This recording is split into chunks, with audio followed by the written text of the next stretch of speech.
Before creation, chaos was imagined as a dark, boundless, watery realm containing the potential for life.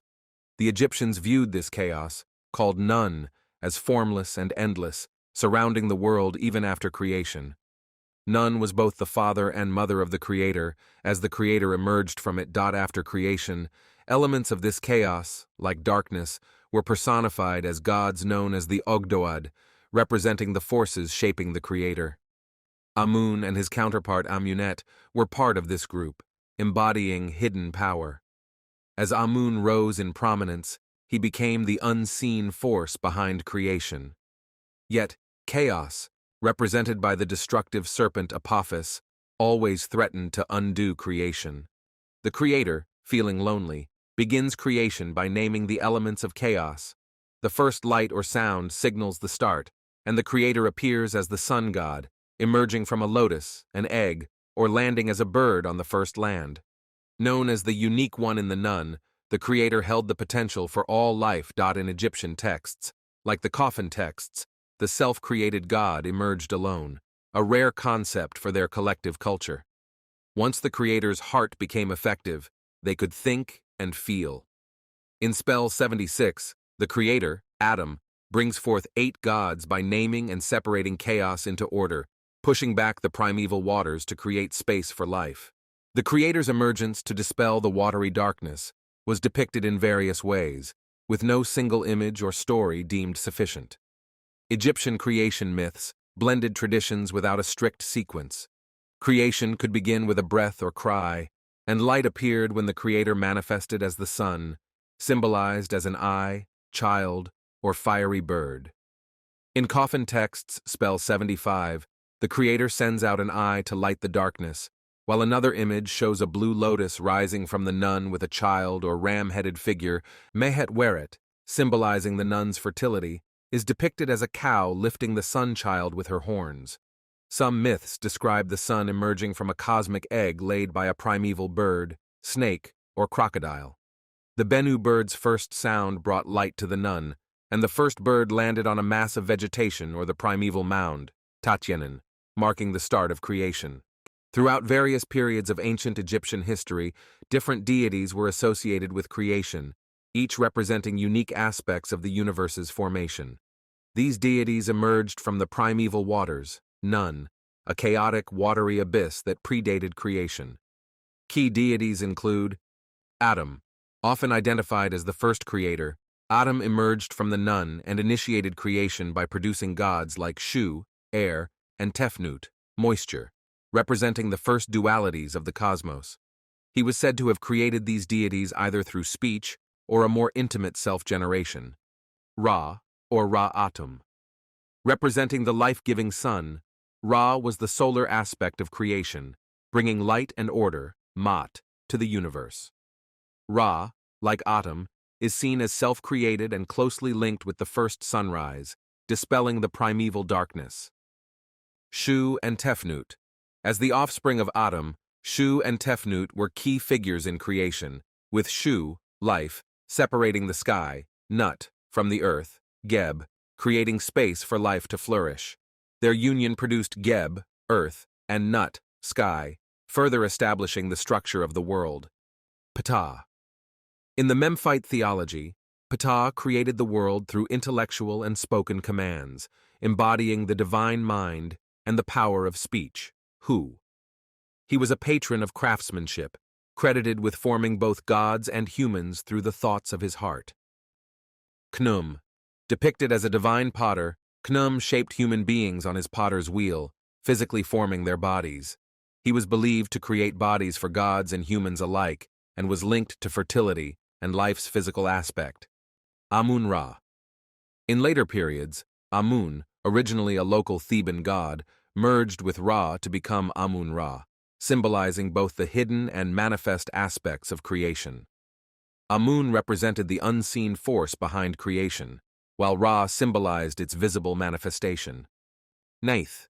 An ancient goddess, Neith was later associated with creation, particularly in the Roman period. She was believed to create the world through magical words, and was seen as a primal mother. Hathor and Isis. These goddesses played nurturing roles in creation.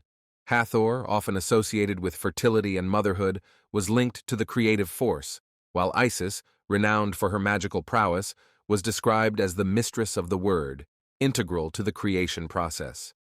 Creation and Maat. A central theme in Egyptian cosmology was the establishment of Maat, divine order, to counter chaos, Isfet.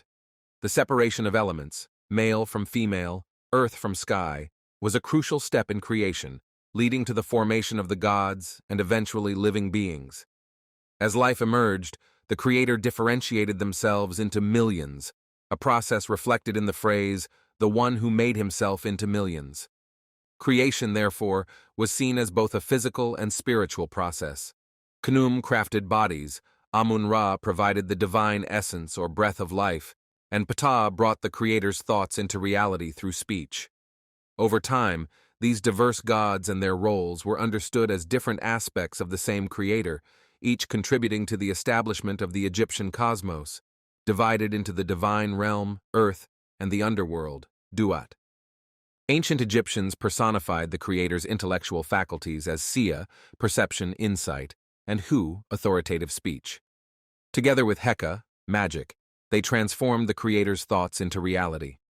According to Memphite theology, the heart, Sia, was the source of thought, while the tongue, Hu, articulated those thoughts, manifesting creation. Ptah, often associated with this creative process, was seen as the god who used his heart's thoughts and speech to shape the world. Atum, the father-mother of creation, gave birth to the gods through various means, such as speaking them into existence or producing them through more intimate acts like masturbation. Shu and Tefnut, his first offspring, symbolize the first stage of creation. Later, the pairing of Jeb, earth, and Nut, sky, furthered the creative process, leading to the birth of Osiris, Isis, Seth, and Nephthys, forming the Ennead of Heliopolis, a key group of gods central to Egyptian religion. The creation of humanity in Egyptian mythology is complex and varies across different narratives. Unlike many other mythologies, humans do not occupy a central role and are sometimes omitted entirely from creation accounts. In texts like the Memphite theology, humans are mentioned only in passing, categorized alongside cattle. Egyptians classified sentient beings into gods, kings, spirits of the dead, and living people, indicating that humans were considered less significant than gods. During the Middle Kingdom, more detailed myths about human creation emerged, such as those in the coffin texts. These texts state that the Lord of all created deities from his sweat and humans from the tears of his eye, emphasizing humanity's divine origins. The association of humans with divine tears became a recurring theme, reflecting the belief that anything derived from a god's body holds creative power. One myth describes humanity emerging from the soul eye, which wept due to loneliness while the creator Atum was alone in the primeval waters. Khnum, the god of creation, is depicted as continually crafting human bodies on his potter's wheel, shaping each individual before birth. This emphasizes a divine oversight over humanity's existence. Interestingly, humanity is divided into two genders from the beginning, contrary to other ancient myths, where women are often seen as afterthoughts, suggesting a more profound relationship between deities and humans. In ancient Egyptian mythology, the sun god Ra ruled the earth for a long time, during which gods and humans were indistinguishable. As Ra aged, some gods began to challenge him. Isis, the goddess, plotted to secure Ra's power for her unborn son. Despite a quarrel with the Eye of Ra, it returned to protect him. When humans rebelled, Ra sent his eye to punish them and retreated to the sky. Egyptian mythologies often begin with creator gods ruling the world directly, with Ra residing in Egypt, his most cherished creation. Although Ra's reign was supposed to be peaceful, his aging led to conflict and rebellion, as reflected in the tale Isis and Ra, which symbolizes Ra's decline and the shifts in divine power. After the creator withdrew, a succession of gods ruled the earth, often facing violent power struggles. Osiris, the son of Geb, was chosen king of Egypt and ruled alongside his sister Isis. Their reign ended due to the jealousy of their brother Seth, who murdered Osiris and mutilated his body. Using magic, Isis revived Osiris long enough to conceive their son, Horus, before fleeing to the marshes to give birth. Seth and his followers frequently attacked both Horus and Osiris's body. Horus eventually confronted Seth for control of Egypt, leading to numerous battles where both gods suffered injuries. Thoth restored Horus's damaged eye, and ultimately, Horus triumphed, becoming king of Egypt and reconciling with Seth. Horus also performed rites that allowed Osiris to rise as the king of the underworld, and he was succeeded by a lineage of gods and demigods. Egyptian king lists trace the royal lineage to a mythical era spanning over 11,000 years, as detailed in Manetho's accounts. Various deities, including Ptah, Ra, Osiris, and Horus, are recognized as ancestors. The great Ennead often represents a governing body, suggesting later attempts to organize royal succession. Hymns in the Harris magical papyrus honor Shu as the ruler of Upper and Lower Egypt. Shu's myth of separating Geb and Nut highlights rivalry. Geb challenges Shu, leading to conflicts, including his separation from Tefnut. Eventually, Geb rules, defending Egypt, though his reign lacks peace. Osiris, Geb's eldest, inherits the throne. Seen as a just king, his connection to deceased kings by the Old Kingdom signifies his reign's importance. Greek writers later depicted Osiris and Isis as civilizers, yet Egyptians linked civilization to the creator's order of Maat. The death of Osiris is a central yet unclear event in Egyptian mythology. Detailed accounts didn't appear until the first millennium BCE, with Seth identified as the killer. Some sources suggest Seth acted out of revenge or jealousy. Scholars debate whether Osiris was always a god of the dead, with Seth's role emerging later to explain his death. Seth is portrayed as a dangerous animal, attacking Osiris, who was either trampled or drowned in the Nile. Osiris's death enabled him to become ruler of the underworld. The Book of the Dead shows him lamenting, but Atum grants him an eternal afterlife. Classical writers later changed the story, with Seth dismembering Osiris.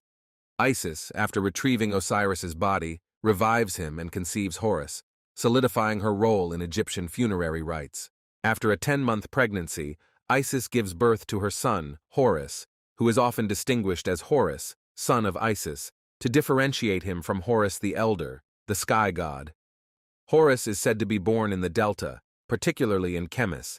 To protect him from enemies, he was hidden in a papyrus thicket, or on a floating island, known as the Nest of Horus. This mythical location appears in Egyptian art, depicting kings as the child Horus in the marshes, being nurtured by a cow, usually identified with Hathor, the mother of Horus the Elder. Various deities were believed to protect Horus whenever Isis was absent. Magical texts often included themes of Horus being poisoned, typically by a snake bite, with Seth often seen as the instigator. The Metternich stela and similar artifacts portray Horus triumphing over dangerous creatures, many associated with Seth. Some texts even blame Horus's mischief, like eating a sacred fish, for his troubles. Despite his youth and impetuosity, Horus ultimately seeks to avenge his father's death and claim the crown of Egypt. The cosmic conflict between Osiris and Seth required a divine tribunal to establish justice, typically presided over by Geb and the creator sun god. The tribunal, often held in Heliopolis, hears two main cases, one where Osiris sues Seth, with Isis and Nephthys supporting him. Seth fails to justify his violence, and Osiris is vindicated, transforming into the ruler of the underworld rather than returning to earthly life. In some accounts, Seth is humiliated by being forced to carry Osiris's body to its tomb, which remains a source of power. In another version, the dispute is between Horus and Seth. Various deities support both sides, with Osiris sending messages from the underworld to aid Horus. While Seth claims strength, Horus argues for his rightful place in succession, a theme reflecting the historical significance of might versus right in Egypt. Different endings exist for the myth due to the fluctuating status of Seth. Ultimately, the tribunal divides Egypt, granting Lower Egypt to Horus and Upper Egypt to Seth, symbolizing their unity in royal art. Horus's coronation involves performing rituals for Osiris, reinforcing the legitimacy of royal succession. While Osiris appears weak without his heir, he is also portrayed as a powerful figure created by Atum. The time of Horus symbolizes an era of peace, followed in king lists by deities like Thoth and Maat, ultimately merging myth with history.